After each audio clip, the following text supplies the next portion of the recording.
देखिए बेटा, आज पढ़ेंगे हम सॉलिड इन सॉलिड सॉल्यूशन, ठोस में ठोस विलयन, part 4 solution, chapter first, class 12 का। ठीक है, एक बार फिर से आपका स्वागत है हमारे चैनल पर। आज की क्लासेस मतलब आपको हिंदी प्लस इंग्लिश मीडियम दोनों के लिए पढ़ाते हैं। फिर से ध्यान से समझने की कोशिश कीजिएगा। टॉपिक है आपका सॉलिड इन सॉलिड सॉल्यूशन, यानी कि ठोस में ठोस विलयन। देखो, आपको मैंने टाइप ऑफ सॉल्यूशन पढ़ाए थे। तो टाइप ऑफ सॉल्यूशन में आपने 9 टाइप के सॉल्यूशन पढ़े थे। उसमें एक क्या था, सॉलिड इन सॉलिड सॉल्यूशन, जिसमें सॉल्यूट और सॉल्वेंट दोनों ही सॉलिड होते हैं, है ना। ठोस होते हैं, विलेय और विलायक दोनों ही पदार्थ ठोस होते हैं। तो ठोस में ठोस विलयन यानी कि सॉलिड इन सॉलिड सॉल्यूशन तैयार होता है। इसकी डेफिनेशन इस तरह से याद रखना। Such solutions are formed by mixing two solids in molten state. ये इंपॉर्टेंट पॉइंट है। देखो, मॉल्टन स्टेट यानी कि गलित अवस्था में, गलित का मतलब पिघली हुई, मतलब कि लिक्विड फॉर्म में जब दो सॉलिड्स को मिलाते हैं तो और फिर उनको ठंडा कर लेते हैं ना, फ्रीजिंग फॉलोड बाय फ्रीजिंग, यानी कि उनको ठंडा कर लेते हैं, फिर ये सॉल्यूशन तैयार हो जाते हैं, सॉलिड इन सॉलिड सॉल्यूशन। इनके आपको 2 टाइप पढ़ने हैं। These are of 2 types. First है सब्स्टिट्यूशनल सॉलिड सॉल्यूशन और सेकंड है interstitial solid solution.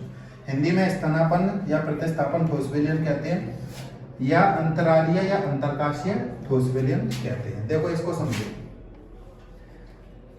Such solution are formed by mixing two solids having nearly same size, having nearly same atomic size, atomic size लिख लें। यानी कि हिंदी में लिख दूं, पहले लिख देता हूं, चलो। लगभग समान आणविक आकार वाले दो ठोसों को मिलाने पर ये विलयन बनते हैं।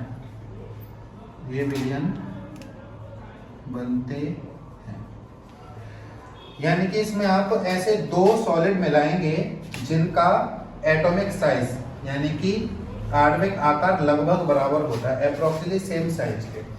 ठीक है, इसका एग्जांपल जैसे अलॉय आपने पढ़ा था ना, मिश्र धातु बताया था ना आपको। 2 सॉलिड्स को मिलाने पर या 2 मेटल्स को मिलाने पर जो बनाए जाते हैं, है ना। इसमें आप याद रखेंगे पीतल सबने देखा है घरों में। इसको हिंदी में क्या कहते हैं, ब्रास कहते हैं। ये किससे बनता है, जिंक और कॉपर से बनता है।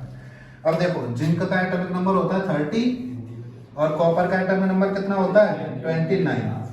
ठीक है, जिंक और कॉपर का एटॉमिक नंबर 29 और 30 होता है लगभग।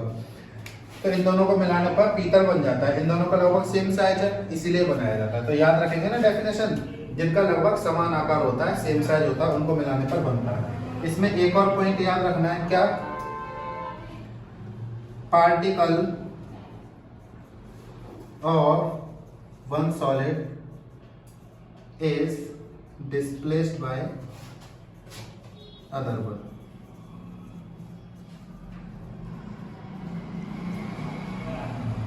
एक ठोस के कण अन्य द्वारा विस्थापित कर दिए जाते हैं, विस्थापित होते हैं, ये लिख लीजिए। यानी कि इस पॉइंट को समझो। अब देखो, साइज तो लगभग सेम है।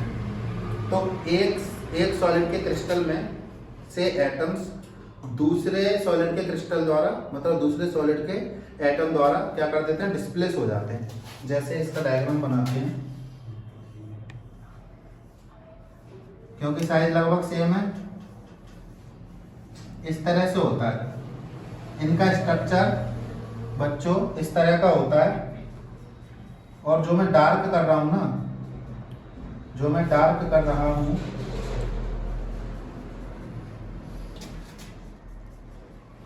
इस तरह से देखो, ये कोई एक सॉलिड के पार्टिकल्स है, इसका स्ट्रक्चर रहा होगा, तो इसका यहां से एक एटम किसी दूसरे सॉलिड ने डिस्प्लेस कर दिया।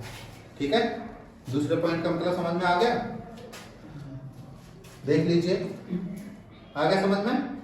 अच्छा, आ गया तो अच्छी बात है। दूसरा टाइप समझो, इंटरस्टिशियल सॉलिड सॉल्यूशन। ये क्या होते हैं? देखिए, ये फॉर्म होते हैं bye mixing two solids having nearly same atomic size. इसमें क्या आ जाएगा? सेम की जगह आप डिफरेंट कर लेना, डिफरेंट। ठीक है, हिंदी वाले लिख देना असमान। ठीक है, बाकी सब कुछ सेम लिखना है। ठीक है, देखो, such solution are formed by mixing two solids having nearly को हटा देना यहां से, नियरली पॉइंट यहां मत लिखना। ठीक है, नियरली पॉइंट इधर मत लिखना, तो डेफिनेशन तैयार हो जाएगी। हैविंग डिफरेंट एटॉमिक साइज, जिनका एटॉमिक साइज अलग अलग होता है, ऐसे सॉलिड को मिला करके कौन सा सॉल्यूशन फॉर्म होता है? इंटरस्टिशियल सॉलिड सॉल्यूशन फॉर्म होता है। डन। इसका एक एग्जांपल लिखते हैं, इसका एग्जांपल लिखते हैं टंगस्टन कार्बाइड। टंगस्टन कार्बाइड, ठीक है, इंग्लिश में भी यही नाम है इसका, टंगस्टन कार्बाइड। फॉर्मूला लिख सकते हैं, टंगस्टन W होता है, कार्बाइड यानी कि कार्बन C होता है ना। ये इसका एग्जांपल हो गया। इसका डायग्राम बना लेते हैं। देखिए, ये जो मैं मॉलिक्यूल बना रहा हूं ना, ये मैं मॉलिक्यूल बना रहा हूं टंगस्टन मेटल के। ठीक है, ये टंगस्टन मेटल के हैं। क्रिस भाई साहब बहुत हंसी आ रही है, किस बात पे हंसी आ रही है? ये टंगस्टन मेटल के पार्टिकल्स हैं। ठीक है, क्योंकि इसका साइज ज्यादा है। कार्बन के पार्टिकल्स जो छोटे होते हैं वो यहाँ प्रेजेंट हो जाते हैं, ये कार्बन के पार्टिकल। ठीक है, ये है कार्बन के। ये कौन सी जगह पे आ रहे हैं? इस वाली जगह पे आ रहा है ना। किसी भी एटम्स के बीच में जो इस तरह का स्पेस बचता है ना, उनके बीच में आप जैसे बहुत सारी बड़ी बड़ी बॉल ऐसे अरेंज करके रख दो, तो उनके बीच में खाली जगह बचेगी, है ना, उसके बीच में खाली जगह बचेगी। तो उस खाली जगह को क्या बोला जाता है? इंटरस्टिशियल स्पेस बोला जाता है। इसको बोलेंगे इंटरस्टिशियल स्पेस। हिंदी में बोलते हैं अंतरकाशी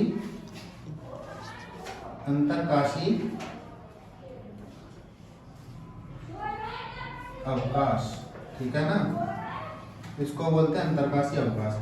तो बड़े बड़े एटम्स के बीच में छोटे छोटे इंटरस्टिशियल स्पेस में छोटे छोटे एटम्स प्रेजेंट हो जाते हैं, उस तरह से बन जाता है इंटरस्टिशियल सॉलिड सॉल्यूशन। इतनी बात समझ में आ गई? ठीक है, बस ये आपके दोनों टाइप के सॉलिड सॉल्यूशन होगा यहाँ पर। ठीक है, किसी का कोई डाउट? ठीक है, आप लोग लिख लीजिए। नेक्स्ट आपको पढ़ना है गैस इन लिक्विड सॉल्यूशन, द्रव में गैस का विलयन। देखो, डेफिनेशन आप पढ़ चुके हैं या समझ तो चुके ही हैं, है ना, फिर भी देख लो।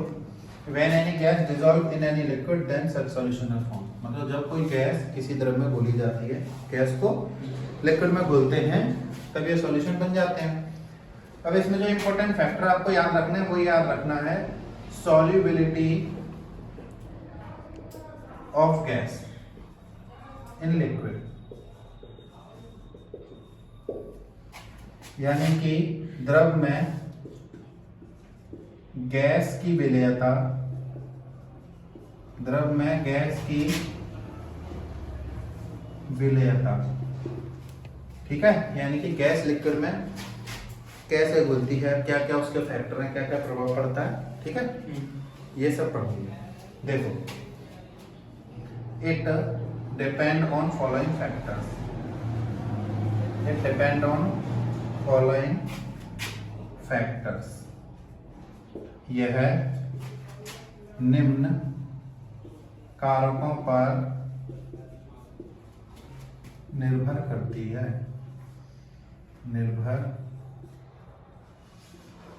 है, यानी कि गैस लिक्विड में घुलेगी, कितनी कितनी कम घुलेगी, वो इन बातों पर जो मैं बताने वाला हूं इन पर डिपेंड करती है। नंबर पहला है nature of gas and liquid. Nature of gas in liquid.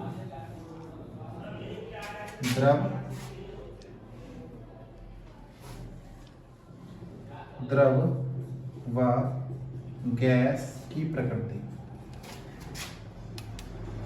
यानी कि गैस का नेचर कैसा है, लिक्विड का नेचर कैसा है। नेचर का मतलब जैसे कोई गैस पोलर है, पोलर मतलब ध्रुवीय है, तो वो ध्रुवीय यानी कि पोलर ही लिक्विड में घुल जाएगी, और नॉन पोलर है तो नॉन पोलर में घुल जाएगी, है ना।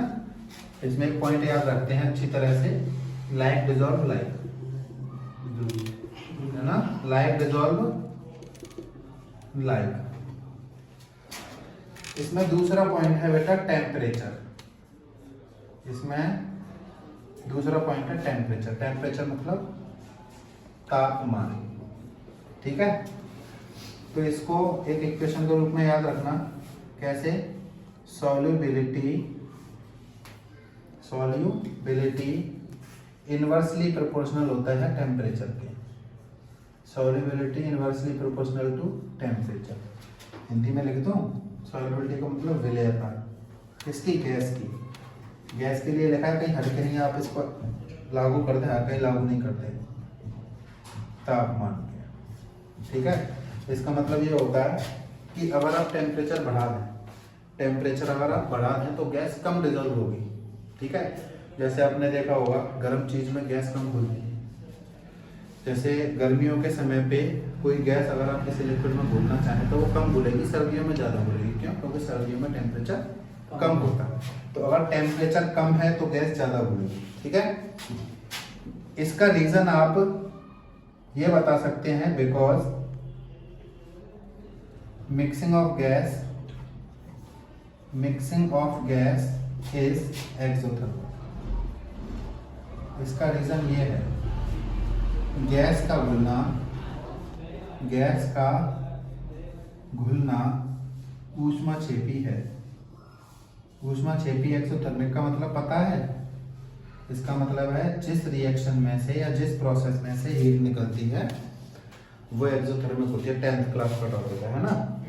तो जैसे अगर एक्सोथर्मिक है, जैसे मान लो आप गैस घोलोगे तो उसमें से हीट निकलेगी, ठीक है, और हीट निकलेगी तो टेम्परेचर पर इफेक्ट पड़ता है। इसीलिए क्या करते हैं, गैस को जब घोला जाता है तो कम टेम्परेचर पर घोला जाता है, ठीक है। नेक्स्ट तीसरा पॉइंट है प्रेशर। इसका जो थर्ड पॉइंट है वो है प्रेशर। प्रेशर को हिंदी में क्या कहते हैं, दाब। अब प्रेशर का क्या इफेक्ट पड़ता है, प्रेशर का गैस के डिसोल्यूशन पर, यानी कि गैस के घुलने का किसी लिक्विड में प्रेशर क्या काम करता है, प्रेशर का क्या इफेक्ट होता है, इसको बताया जाता है। एक लॉ पढ़ेंगे आप, हेनरीज लॉ। एक लॉ पढ़ेंगे, हेनरीज लॉ, हिंदी में कहते हैं हेनरी का नियम। हेनरी का नियम बहुत इंपॉर्टेंट नियम है, बहुत इंपॉर्टेंट पॉइंट है ये हेनरीज लॉ। तो ये बताता है कि गैस का किसी भी लिक्विड में, है ना, घुलने पर अगर प्रेशर में चेंजेस किए जाएं तो क्या इफेक्ट पड़ेगा। तो ये क्या है, सॉल्युबिलिटी। ये क्या कहता है, सॉल्युबिलिटी डायरेक्टली प्रोपोर्शनल होती है प्रेशर के, ठीक है। विलेयता दाब के डायरेक्टली प्रोपोर्शनल होती है, यानी कि mass of gas dissolve in any liquid is directly proportional to pressure, ये कहती है। इसकी डिटेल अगली वीडियो में देते हैं, क्योंकि समय हो चुका है ना अगली क्लास का, और इसको डिटेल में वही बताएंगे आपको, है ना। ये मैंने इसलिए लिख दिया ताकि आपको ये पूरा एक टॉपिक कवर हो जाए, ठीक है ना। तो इसको आप स्क्रीनशॉट ले सकते हैं, और आप लोगों ने तो नोट कर लिया होगा ऑफलाइन वालों ने। यहाँ तक अगर कोई डाउट हो तो मुझसे पूछ लीजिएगा। आगे धन्यवाद। जय हिंद, जय भारत। बेटा इंटरस्टिशियल की स्पेलिंग INTERSTITIAL होती है, इसे ठीक कर लेना, थोड़ा ध्यान नहीं रहता इसका मुझे। Thank you.